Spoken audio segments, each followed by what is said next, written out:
Generations of local legend insist that mercritus was an infectious disease that, among other things, turned women into homicidal maniacs. Like any other urban legend, there's no evidence that the epidemic ever occurred, but that doesn't make this unusual story any less fascinating. Nick, the black cat's on the porch. It's sniffing your tuna. However, if you're from Mississippi, you may have heard older relatives talk about it. Legend has it that men can contract mercritus by ingesting large amount of lead from paint or other sources. The illness then causes him to secrete a chemical which in turn causes nearby women to descend into a homicidal rage. Women who are usually loving and friendly will instantly become unreasonable and erratic. Apparently, the first mercritus case occurred in Europe. It supposedly began when a local man was chased by dozens of women in his coastal village. So how did this disease reach Mississippi towns? In a desperate attempt to escape them, he jumped into water with temperatures below freezing. Without hesitation or fear for their own safety, the women followed. It is said that he and all his attackers drowned in the icy water. In the 1950s, this terrifying disease spread to a small town in Mississippi. Although the specific small town is not named, the mercritus outbreak is believed to have occurred after several men ingested large amounts of lead. As soon as the men took over, local women caused chaos in the town. They swept the streets with one mission: hunt every man they can find. Although the mercritus outbreak is considered an urban legend, many believe it is much more than that. One theory is that the medical community covered it up because they could not find a cure or explanation for this mysterious disease. Often referred to as AIDS Mary or AIDS Harry, this legend emerged in late 1986 and is much an expression of the fears of that area as anything else. The fear was a lot more prevalent than it is today. Most people who were unfortunate to contract the disease did not make it. That alone can scare anyone. But combine this deadly disease with normal concerns about having sex with anyone, let alone strangers, and the result is an urban legend worth being wary of. In the AIDS Mary version, a man takes a young girl home for a one-night stand. Everything was going great. He was happy about it all until the next morning when he woke up to find her gone and the words "Welcome to the world of AIDS" scrawled in lipstick on the bathroom mirror. The AIDS Harry version usually tells a long-running romance set in a faraway place. The depraved infector delivers his good news in the form of a gift, which he asks his victims to unwrap when they board the plane home, depending on where you... You're thinking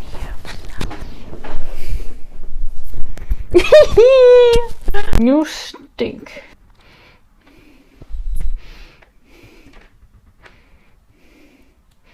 Depending on where you hear this story, the gift will be a miniature coffin, ceramic or wooden, or a coffee mug. No matter what the object is, it always carries the same message: welcome to the world of AIDS. Usually, the reason why the infectious person rampages through previously untouched people is the assumption that he carried the disease from a person of the opposite sex. This person is bitter and wants revenge on all women or men. Now, the entire gender will be forced to pay the price. This cautionary tale warns of the dangers of hookup culture, but it also reveals the fear of becoming the victim of a random act of violence at the hands of a madman. There have been actual cases of HIV-infected people having unsafe sex without first informing their partners about their status. The largest recorded case of this kind, Darnell Bossman McGee, infected at least 18 women and girls. 28-year-old McGee had more means of revenge against an entire gender has proven difficult to prove. Bug chasers, or people who get a thrill from contracting and spreading disease, do exist. So definitely be cautious of anyone who claims they are clean. So maybe there was actually a real AIDS Mary. In July 1989, HIV-positive Pamela Weiser of Louisburg, Tennessee, was arrested by police following a tip from a man she had slept with. When questioned, she declared that in the past year she had sex with more than 50 men to get revenge for contracting the disease from her boyfriend 3 years earlier. She claimed to have informed each man of her condition before engaging in any activity. A few days after her arrest, her story began to change. She revised the number of men. By the time her case went to trial in December 1998, she was aiming for 22 years in prison, but later claimed her motivation for sleeping with them stemmed from her inability to say no, not because she had any desire to cause harm. Several of her former lovers testified that she did not inform them of her HIV status, and furthermore flatly denied the need for protection when asked directly. In February 1999, she was sentenced to 26.5 years in prison. Is the motivation revenge, the inability to say no, or something else entirely? Regardless of what her motivation was, it's worth noting that none of the lipstick, mirrors, or small ceramic coffins play a role in the story. The main difference between legend and real life is motivation. The real life bad guys who don't give their partners a choice by informing them the risks ahead of time, driven by denial. I'm not really sick. I'm not going to pass away. Indifference, nobody looked out for me. Or fear of loss of affection, she won't want me once she finds out about this. Whereas the legend that they are out to enact revenge for the wrong done to them. It's the difference between a malicious person and a self-pitying fool. One is hurting people with malice aforethought, and other is indifferent to harm he might or might not be causing. Speaking to the second variety, the 1992 case of Roe Acorns captured worldwide attention, dubbed the AIDS time bomb.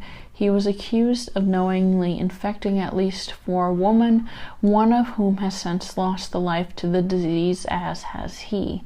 He maintained harming others was not his intent. His partners knew of his condition. He claimed some of them disputed, and that in a couple of early cases he passed along the virus because he didn't yet understand what precautions to take.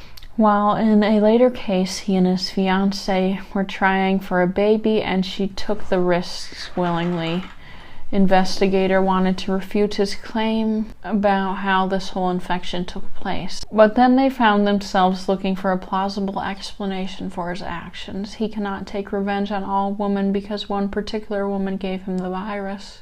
Because he contracted HIV through a blood transfusion. Most difficult to classify are the motives of Grayton Dugas, patient 0 of AIDS in 1980. This handsome and charming Canadian flight attendant was diagnosed with cancer until he passed away in 1984. He continued to engage in unprotected activity with many different partners. These were the early days of AIDS. It didn't actually have a name until 1982, and people had no idea what was going on, let alone how it was transmitted. At that time, there was no powerful central authority spreading the message that unsafe intercourse could cause someone to lose their life. Many choose to ignore what was gradually appearing in the press or considered it ridiculous. Douglas seemed to oscillate between denial that whatever he had could be transmitted. Of course, I'm going to have intercourse. Nobody proved to me that you can spread cancer. And a depraved indifference to the well-being of his partners. It's their responsibility to protect themselves. They know what's going on out there. They've heard about the disease. And the desire to bring others along. Quote, I have gay cancer, I'm dying, and so are you. Perhaps his reasoning was much simpler. He loved to have intercourse and not his partners. With impending demise, he could choose to enjoy his last moments on Earth. Consequences be damned. The legend of the vengeful AIDS carrier far outweighs the real cases of those whose indifference has led them to infect others. In 1995, an Irish priest shocked his congregation with the story of an HIV-positive woman who slept with up to 80 young men in 4 counties in southern Ireland in an attempt to infect as many of them as possible with the deadly AIDS virus. The pastor said he personally tracked down about 25 men and that 5 tested positive for HIV. Very scary, and who doubts the priest's word? Months passed, and although the churchgoers still took the word of the priest, the health authorities found nothing to support his claims. Indeed, speaking of his credibility, an article about this man mentioned another improbable story that he is now spreading. At least one criminal tried to use the essence of the maid's airy legend as part of his legal defense. At the 1990 trial for the loss of Linda Hochberg's life, Jeffrey Hengehold claimed he met the victim at a bar and had intercourse with her later that night. When they parted, he said, "Welcome to the world of AIDS," then beat her. Although Jeffrey claimed that this was his motive for the crime, there was no evidence to suggest it was one way or the other. Jeffrey cremated Linda's body, making it impossible to determine whether she had AIDS, and he himself was never HIV positive. The laws of most countries are inadequate to assess and punish the crime of knowingly spreading a deadly disease, but at least one of them is moving in the right direction.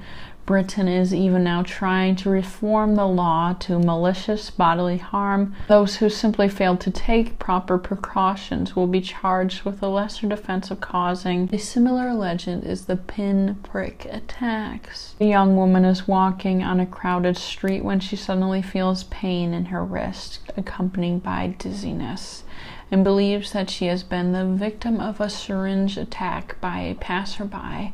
Another woman is found in a popular night spot in South London.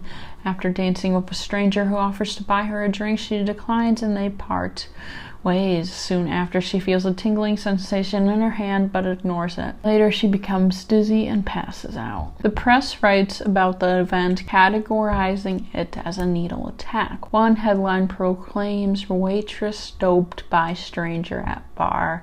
Many similar incidents have been reported in Europe, mostly in British and French nightclubs. A fascinating aspect of social panics is that they often repeat themselves throughout history. The names and places may have changed, but the same patterns reappear.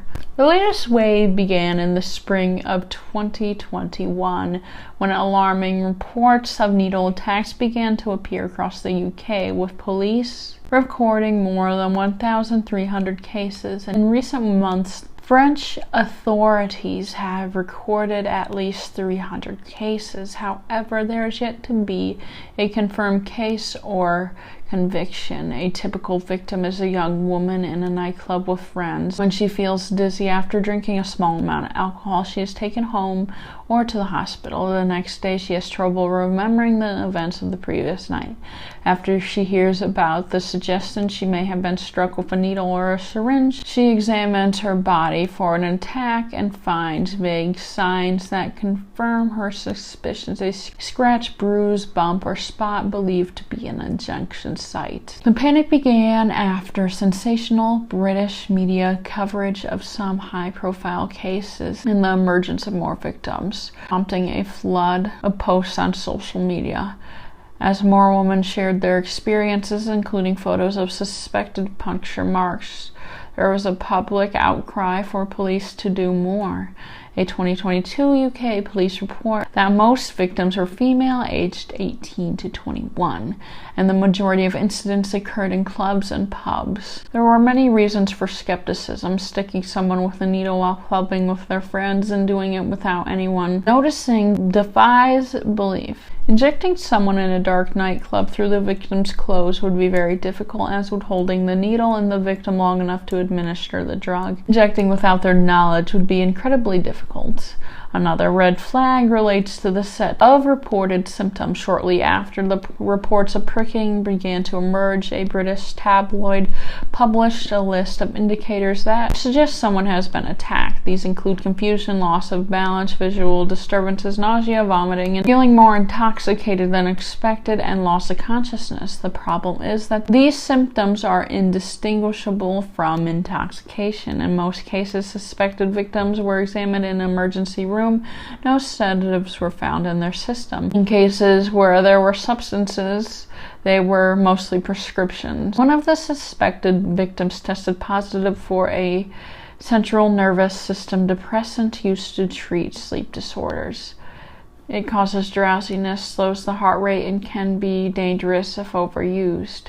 However, it is so thick that it would be very difficult to inject. Thanks to decades of memory and cognitive research, it is known that people's memory of even recent events is notoriously unreliable.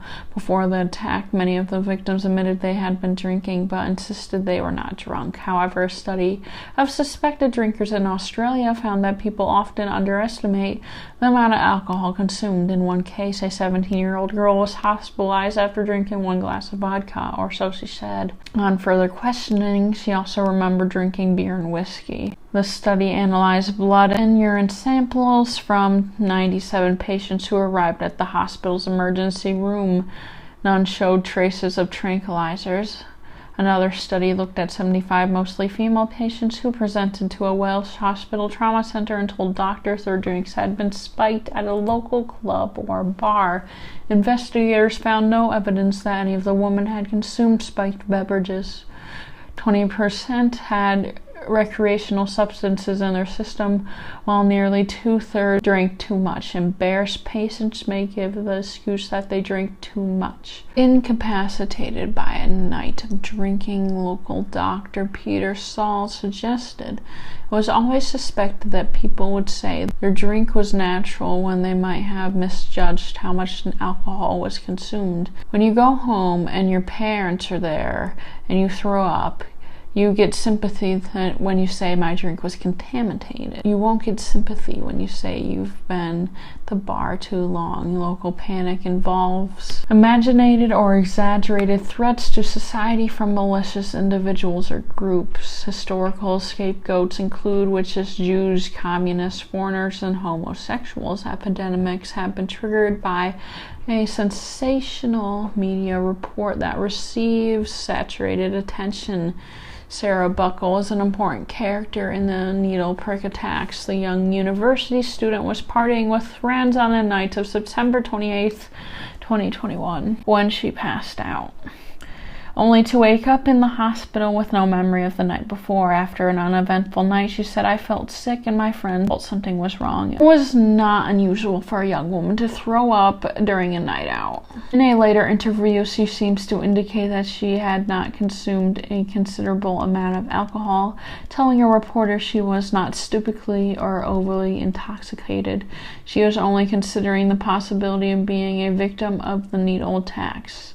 After nursing staff at the hospital mentioned it, then she noticed a mark on her hand resembling a pin prick. On May 4th, 2022, 28-year-old Thomas Lou attended a rap concert in France. After consuming substances, he became dizzy and had a headache. He also noticed a mysterious bruise and puncture mark on his hand. The next day, still feeling sick, Tom went to a doctor and was told there was signs of a needle prick. Tests for HIV and hepatitis were negative. Such cases have prompted French authorities to step up efforts to catch those believed to be responsible. A national campaign was launched to raise awareness of the issue by distributing warning information packets to club members. Despite hundreds of reports, no arrests were made, no needles were found, and the motive was not explained. Similar needle prick incidents have been reported elsewhere in Western Europe. At a street party in the Netherlands, 6 people reported to the emergency room that they thought they had been attacked with a needle. On the same day, a group of soccer fans in Belgium started experiencing mysterious symptoms during a match. It started when a young woman fell and was taken away by the ambulance. More women followed soon after. A total of 14 people fell ill during the match. According to media reports, needle attacks are to blame. The newspaper headline read, "Syringe spiking, 14 people attacked."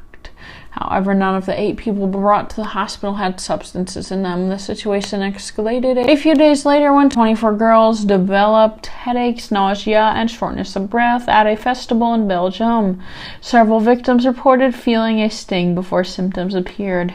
An unnamed witness said, "We heard that a woman had fallen from a syringe, and then we saw several more people fall. The festival was ended and more than 3,000 attendees were evacuated. Tens of the victims were taken to a hospital as a precaution. The urine of 4 women were tested for substances. The results were negative. Panic over needles has been going on for over a century. In the United States, in 1914, there was a great fear of needles. Young women have felt a needle in their hands while in the theater or some other public place, and then suddenly felt dizzy. It was believed that they had been injected with a powerful substance. And when it took over, the criminal would intervene and lead the victim to a waiting taxi where she would be taken to her sinister fate." Similar panics occurred in Britain in the 1920s and 1930s. There were so many reports that the police suspected that a gang was operating in London, employing both men and women to prick and kidnap young girls. In reality, needle attacks, as the tabloids call them, was seen as a growing evil that Scotland considered hiring female officers to try to catch the culprits. Hundreds of attacks were reported in the first half of 1932 alone. Social panic occurs in an atmosphere of fear or uncertainty. It may not be a coincidence that the peak of the pricking epidemic coincided with the relaxation of pandemic restrictions. British nightclubs only returned to normal in the summer 2021 after 2 years of isolation and disrupted routines. As clubs reopen, the scary news about the virus, the fear of the virus, and the guilt associated with the possibility that someone could catch it, then pass it on to vulnerable loved ones. By preying on vulnerable women, the needle-pricking attackers joined a long list of panics that included peculiar assailants who have terrorized communities for centuries. Social media posts have given a new twist to the panic, with reports of women being deliberately injected with disease-infected needles. In some of these stories, the woman may regain consciousness when she finds a note in her pocket that said she was infected with a disease.